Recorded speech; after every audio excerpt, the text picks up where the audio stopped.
बाँचुन्जेल तिम्रै हो साथ कहिलेसम्म हो बाँचुन्जेल तिम्रै हो फेरि बिचमा छोड्यो भने त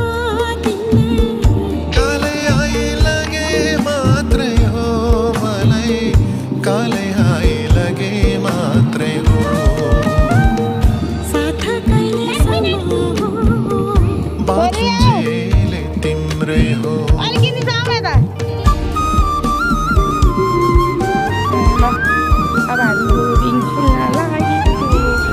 सोही जान्छ त आइसक्रिम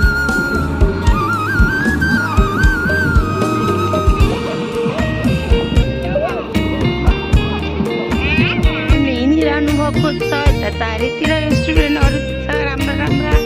गाइड्सहरू तपाईँहरू पनि आउन सक्नुहुनेछ